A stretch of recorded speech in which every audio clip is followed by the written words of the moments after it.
In a world where loyalty should mean everything, betrayal took center stage. This is not just a story, it's a true tale of love, lies, and justice. This story happened in 1995. Hamad was a wealthy man. He had his own businesses, lands, and farms. Life was very comfortable, especially with his beautiful wife, Khadija, by his side. One day, everything changed with a piece of good news. Khadija hadn't been feeling well, so Hamad took her to the hospital. The doctor asked her to do a pregnancy test first. The result came back positive. It was the happiest day of Hamad and Khadija's life. Khadija faced many health issues during her pregnancy, but the days and months passed quickly, and finally the moment arrived, the moment they would meet their bundle of joy. Khadija and Hamad were overwhelmed with happiness when they saw their baby girl. Hamad had already prepared gifts for his beloved wife, and the next day the doctor gave them the green light to go home. Khadija was surprised when she saw a red carpet rolled out from the gate all the way to the entrance of their home. Hamad carried the baby in his arms and held his wife's hand as they walked together to the main door. Inside, the house had been completely transformed with new furniture, beautiful decorations everywhere. Leah, their kind and friendly house helper, opened the door with a big smile. She had prepared cakes and all kinds of sweets to welcome the new baby. Leah asked excitedly, "What's the baby's name?" Hamad looked at Khadija, and they both laughed. He told her she could decide the name. Without hesitation, Khadija said, "How about Zainab?" named after her aunt, who had passed away the year before. Hamad loved the name. Life continued to be full of love and joy for Hamad and Khadija. But Khadija's health issues never really went away. A year after giving birth, her condition worsened. One day it became too serious. She was rushed to the emergency room. That was the beginning of Hamad's life turning downhill. Every day he would go to the hospital and sit by her side, praying for her recovery. Then one morning, before he even left the house, Hamad received a call from the doctor. "Please come quickly," he said. "It's urgent." Hamad rushed to the hospital with his heart pounding, but it was too late. Khadija had left this world. She had returned to her Creator. She passed away, leaving behind her 1-year-old daughter. Hamad lived alone with his daughter for some time. He was afraid to remarry and bring someone new into Zainab's life. But after a year, it became too difficult for him to raise Zainab on his own. Family and friends kept encouraging him to get married again. After much thought, Hamad finally agreed.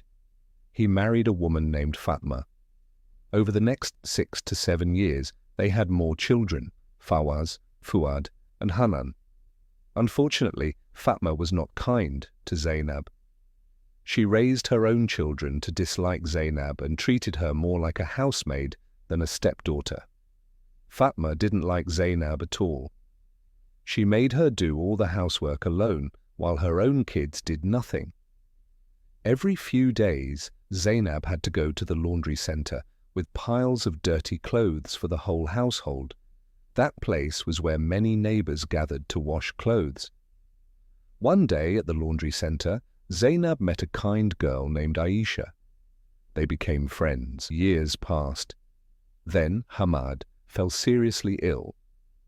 Zainab was the one taking care of him, while also looking after the house and everyone in it.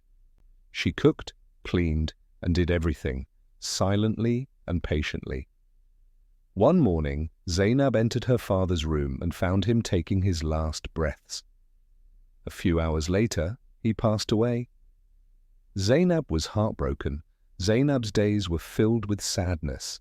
The only time she felt even a little happiness was during laundry time, because that's when she got to see Aisha. As their friendship grew deeper, Zainab opened up to Aisha and shared everything about all the pain, all the struggles she was going through at home. One day, Aisha's husband came to her and said, "There's a guy named Ahmed. He saw Zainab with you a few times and he's interested in marrying her." Zainab was overjoyed to hear the news. Ahmed spoke to his mother about Zainab, and they arranged to meet at Aisha's home. Zainab and Ahmed talked and felt a beautiful connection. They were both happy with what they saw in each other. The very next day, Ahmed and his mother went to Zainab's family to formally propose. Sadly, one of Zainab's brothers rejected the proposal. He told Ahmed and his mother, "Sorry, we cannot give you our sister." Zainab was devastated. There was no valid reason behind the rejection, but she had no choice but to stay patient. One day, Zainab lost her patience. She couldn't take it anymore, all the hard work she did in the house, and yet they wouldn't even let her get married. With a heavy heart, she decided to visit her uncles from her mother's side and told them everything, the truth about her life, the way she was treated, and how unhappy she was. Her uncle listened carefully, then looked at her and said, "Zainab, you're not going back there. Stay here. You're safe now." Months passed. Back at home, Fawaz and his siblings were missing her, not because they truly valued her, but because no one was there to do the work. Zainab had been like a maid to them. One day, the youngest brother said, "I'll go bring Zainab back." He went to her uncle's house and said, "We're sorry for everything. We are siblings. No matter what, we're one family. Please let Zainab come back home." Her uncle turned to her and said, "Zainab, he's sorry. Don't worry. He promised things will be different this time." Zainab agreed to return, but on one condition: she didn't want to live in the main house with the whole family. She asked to stay in the small house at the back. One day, Zainab went to a small grocery store. The shop owner, Saeed, took a liking to her. He told her he was serious about getting married, and Zainab smiled in response. Saeed, excited, called his mother to come and meet Zainab the next day. The mother was impressed by Zainab. She admired how modest and traditional she was, a very humble girl, no makeup, fully covered. Zainab, feeling hopeful, showed them her family's house, hoping they'd come for a marriage proposal. The mother understood that Zainab had no parents and lived alone in the small house at the back of the main family home. Still, she agreed to visit the next day to discuss the proposal. The following day, Saeed and his mother went to Zainab's family home. Fawaz, ever suspicious, asked how they had learned about Zainab. The mother explained they had asked around. Then Fawaz coldly replied, "We're sorry, but we cannot give you our sister. We don't know you well enough." Zainab was crushed. She cried for hours. She felt rejected once again, with no valid reason. Feeling heartbroken and desperate, she went to her uncles and told them, "I'm so tired of all of this. I just want what's rightfully mine. I want my share of the inheritance so I can start my own life, my own business."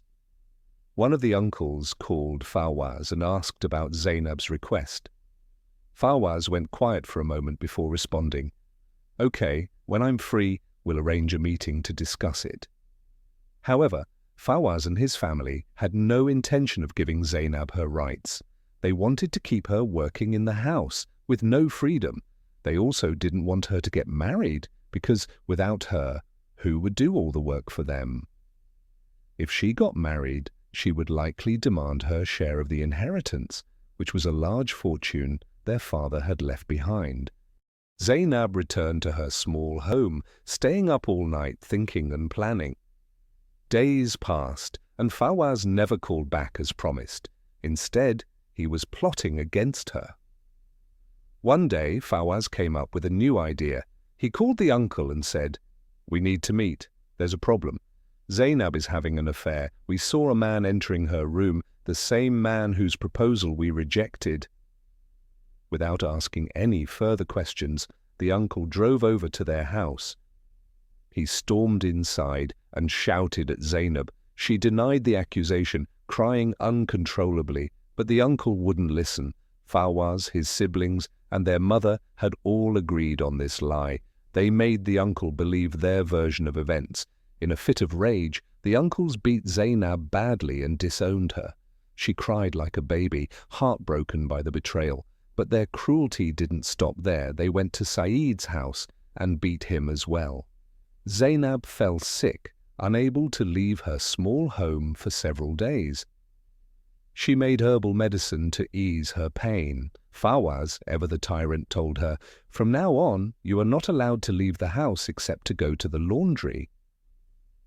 One day, after finishing her laundry, Zainab locked herself in her room and didn't come out. Normally she would go to the kitchen, but they didn't see her leave her room. The next day, Zainab went to the laundry and never returned home. Her family decided to report her missing to the police. The authorities asked if Zainab had any problems at home. They told the police that Zainab had a boyfriend named Saeed, and they didn't approve of their relationship. The police quickly contacted Saeed, and he was arrested. On the 5th day since Zainab's disappearance, shocking news came from a city far from Zainab's town. A young man named Talib was seen jumping into the river from a bridge and tragically died. Talib had been sitting on the bridge looking at the river when he saw a woman's body floating. He jumped into the river to help, but tragically he fell onto a large rock and died instantly.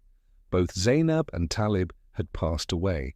The police were informed and took both bodies to the hospital.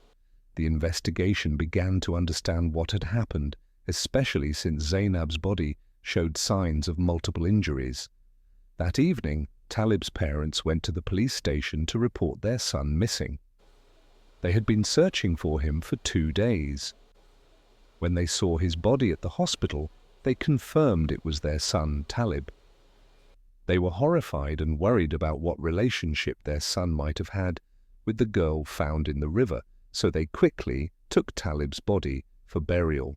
The police then received information from Zainab's city about her being reported missing 10 days earlier. Aisha, Zainab's best friend from the laundry place, had been searching for her because she hadn't seen Zainab at the laundry.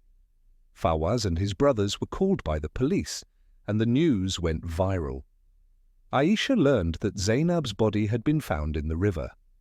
Heartbroken, Aisha and her husband went to the police to share the horrible life Zainab had endured. During the investigation, Fawaz initially claimed he had no idea how Zainab ended up in the river, but when he learned about Talib's death on the same day, he changed his story, saying that Zainab had many boyfriends, and Talib was one of them. The police then called in the rest of the family for questioning. They all denied knowing anything, but when the youngest brother was questioned privately, he revealed the truth. He said that Fawaz had sent him to kill Zainab when she was at the river. He confessed to stabbing her and throwing her body into the water. After the confession, Fawaz went into hiding, but the police found him.